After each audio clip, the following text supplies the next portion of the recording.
চলমান সামরিক সংকটে গাজায় অপ্রশিক্ষিত ও অদক্ষ সেনা মোতায়েনে বাধ্য হচ্ছে ইসরায়েল।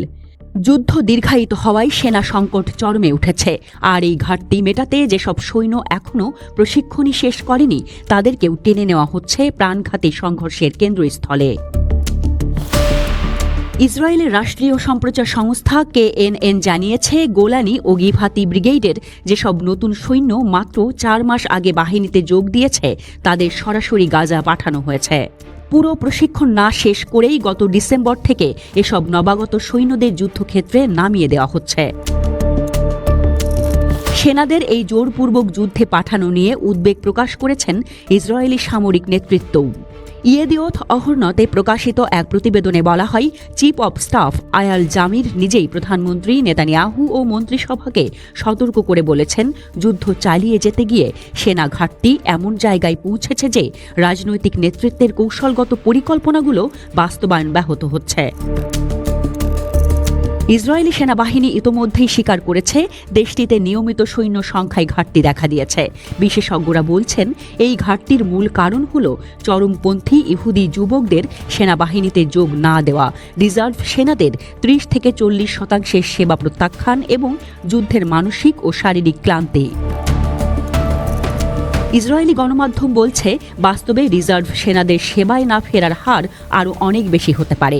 অনেকে স্পষ্টভাবে বলছে তারা আর এই যুদ্ধের অংশ হতে চায় না, কারণ এই যুদ্ধ আর আত্মরক্ষার নয়, বরং এটি নৃশংস অভিযানে পরিণত হয়েছে।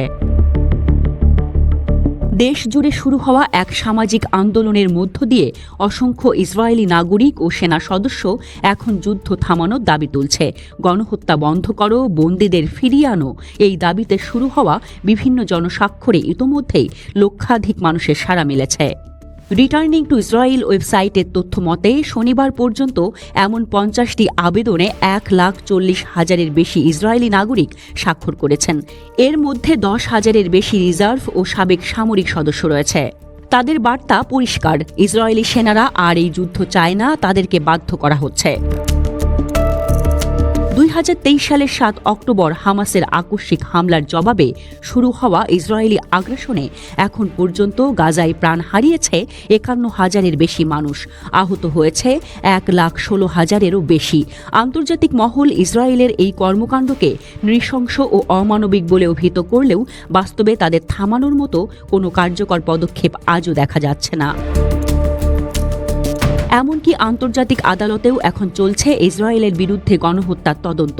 আন্তর্জাতিক অপরাধ আদালত প্রধানমন্ত্রী নেতানিয়াহু ও সাবেক প্রতিরক্ষা মন্ত্রী গ্যালান্তের বিরুদ্ধে গ্রেপ্তারি পরোয়ানা জারি করেছে। তারপরও যুক্তরাষ্ট্রসহ পশ্চিমা বিশ্বের শক্তিশালী সহায়তা এবং অর্থায়ন অব্যাহত থাকায় যুদ্ধ থেমে নেই। কিন্তু মাঠে নামা বহু ইসরায়েলি সেনার মনোভাব একটাই, তারা যুদ্ধ চায় না, কিন্তু তাদের বাধ্য করা হচ্ছে।